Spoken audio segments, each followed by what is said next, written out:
Bruce Pearl did the college basketball thing where the coach quits a couple weeks before the season starts because that's his way of getting the successor that he wants to have.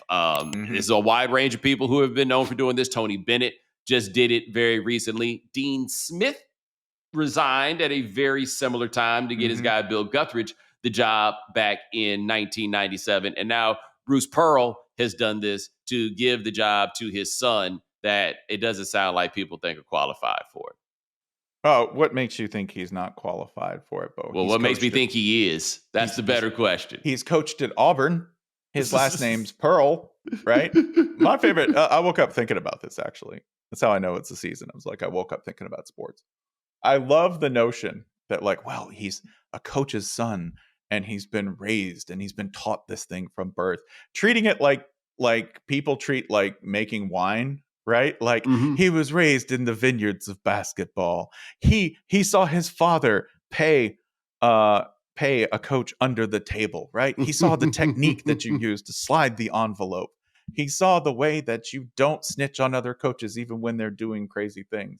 He saw how to lie to a mother to get a commit to come to your school and then immediately renege on that agreement and then somehow manage to keep him on campus. You can only learn that by being at the foot of the master. That's bullshit. Like it's just a lie. Like, why are you going to kneecap young Stephen Pearl's career? Which there are plenty of coaches' sons who end up being good coaches. I think we've seen that's true.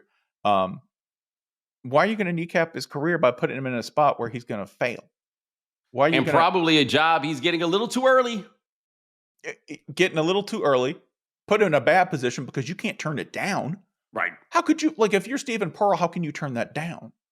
Right? How can you turn that down and say, well, I don't want this financial stability, right? I don't want this opportunity. No, you'll take it, right? By the way, he signed him to a long deal. He did, 5 years. Yeah, not a 3-year deal. Signed him to a 5-year deal, right? How can you turn that down? Why are you going to put me in that position where I can't possibly turn down a situation that I might not be ready for? You know, that's the thing about nepotism, is that it not only corrupts the careers of people who don't get those opportunities outside the profession, and it hoards opportunity and economic resources from potentially talented candidates who qualify and have worked hard and have checked all the boxes and have lived, like the GA life where they're living off of rice and beans and, sleeping in someone's closet for 3 years just to become an assistant on a job because they don't have the financial backing that, say, a coach's son would have. You're taking away potential opportunities to learn and develop from the kids themselves by giving them that opportunity. It's a poison of privilege. It's one that anyone would accept if you don't have that privilege, but it's nonetheless toxic. Like, that's the crazy thing to me about nepotism. We also need to put together a list of the other coaches' sons, right? Like the coach, like they only talk about coaches' sons when it seems like a thing, but nobody ever calls Antonio Brown a coach's son. We just talked about another one. Nobody ever calls Lane Kiffin a coach's son. In basketball, I don't know if you remember Marshall Henderson, but nobody ever calls him a coach's son. These are all coaches' sons, right? Like, that's like coach's son and preacher's kid. It's kind of the same space. Yeah. And it is a targeted insult if somebody uses it in the right context. People who are coaches' sons who are in that position, who have absolutely delivered, made sure by being the absolute best at it, right? Kyle Shanahan. Kyle Shanahan to me is, somebody who had that privilege, who obviously worked their ends, who studied under his dad, okay, in a system where, maybe he definitely didn't deserve that shot. However, everything that he's done since is delivered on that. Yes. I think he's the exception to the rule. But if you're going to be that exception, you have to be 2-3 times better than you were going to be anyway. It's in order to dodge that charge. Now, I have to say this about Bruce Pearl. He is probably my least favorite college basketball coach of all time, in a world with Mike Krzyzewski in it. Who was the Scott? Is it Scott Drew? Scott Drew. Oh yeah, Scott. Oh well. Okay, so hold on.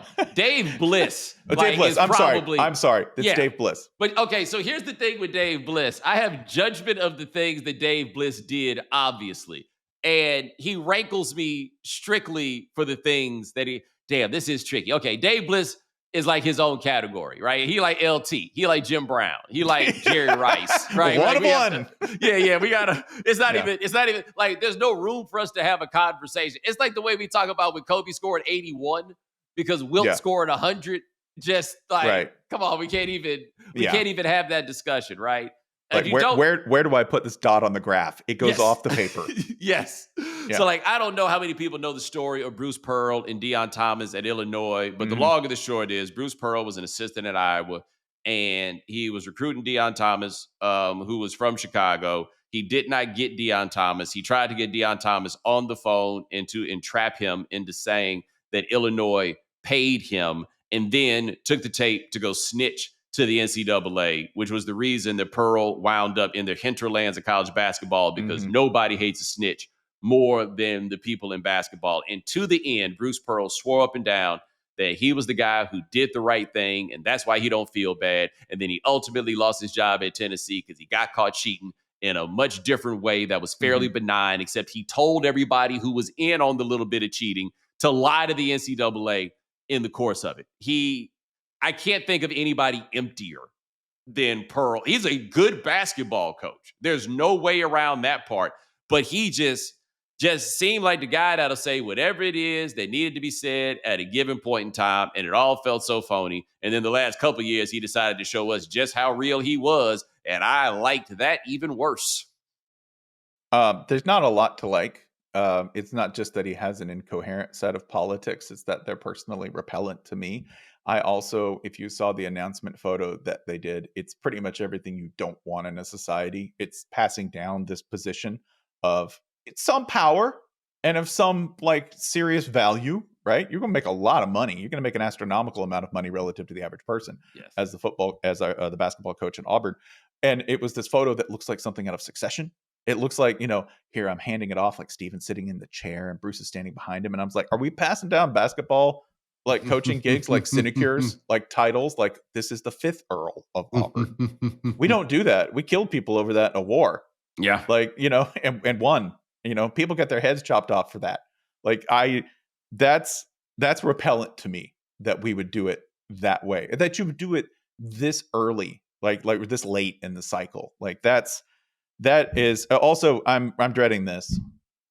Bruce Pearl now has more time to be Bruce Pearl and do Bruce Pearl things. And boy, you're really not going to like where that goes. He's going to be on his phone a lot. And the podcast is coming. I bet I know where it'll be hosted.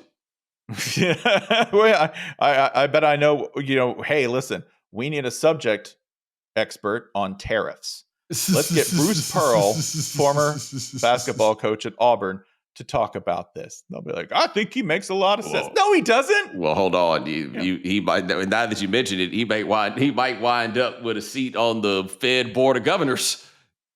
You know what? Qualification is knowing somebody now, right? How do you get a basketball coaching gig? I don't know. My dad had it. Now I have it. What a great way to run things. I wasn't mad about this when we started talking, but fuck this. I noticed more and more. No, I don't know if you're bleeping it, but fuck this. One of my favorite things about you is I can tell when you're mad, but it's not because your voice has changed, but it is still very clear that the anger has showed up to the chat. Yeah, I start closing my eyes, counting. Yeah, now I'm mad. Hey, I got a college football topic that I think will make you happy. Did you ever think that you live long enough to see not just the top 25 battle involving Illinois and Indiana, but Indiana scoring 63 points and acting like they've been there before? The Hoosiers coming like the Mongol horde over the mountains. This is amazing. Run. Get out of the way. It's Indiana. Yeah. Destroying people, breaking their will. Bane with the backbreaker. How? And I guess part of this is now that there's so much Big Ten money that everybody can get a taste of it, that No, that doesn't even explain this. I No. got nothing for this. No, look at some of their impact players. Some of their biggest impact players over the past 2 years have been JMU transfers. Yes, and when he says JMU, he means James Madison University. Yeah. Do you know who was inspiring the fear of God in Illinois' defense and was absolutely lacing it against Illinois? That's right, the menace, Fernando Mendoza from Cal. Get out of the way, it's Fernando Mendoza. But for real, this is an example of somebody who, if you are in your 40s or 50s and you're like, I don't know if it's going to happen for me. Kurt Cignetti is your hero. Kurt is just rounding the horn at 60. And do you know who the scariest man in college football is? That's right, Genghis Kurt. Yeah, they're terrifying. They're destroying people. Amazing. It is amazing. And by the way, they have an offensive coordinator named Mike Shanahan who is not related to Mike Shanahan. That's up there with Devin Hester Jr. at Furman, who is not Devin Hester's son. And Bo Jackson, who's not related to Bo Jackson, but whose real name is Lamar Jackson. Bo's just a nickname. Yeah, this is a theme this year, right? This is also proof that, by the way, the portal is awesome. I have no patience for people who go, the portal ruined college football. No, it's allowed Indiana to become a menace, right? It's allowed Syracuse to beat Clemson. So two things can be true at once, right? Because one of them is I do kind of hate the portal, but the irony of it is I thought that all Indiana would be was a farm team, right? Like Indiana would build up players and then they just go other places. But I am no longer so sure of that. No, not the farm. That's the restaurant, baby. They're serving steaks. Come get some beef. Catch it. I can't believe, I was like, look, I'm not really going to watch this game. And I didn't really watch the game, but I saw what was going on with the score. And I was like, and then every now and then you look up. So a couple years ago, when Elko was at Duke, the reason Elko's coaching at Texas A&M, it doesn't really have much to do to me with whatever record Duke had when Elko was there. If you look at that team, it looks like a real live Power 4 football team. It didn't look like a smart school team. Like they looked big. They were hitting people. If you can play big boy football, and play big boy football is not just winning at big levels. It is playing like it sounds, like big boy football at Indiana? Yeah. Ooh. At Indiana. And doing so, by the way, Luke Altmaier got sacked 7 times in that game. If you think like, oh man, maybe they're just running a go-go offense. Maybe they're just running some kind of microwave offense where they score 60 points against bad teams. Illinois is not a bad team, and they sacked Luke Altmaier 7 times. They beat the crap out of that boy.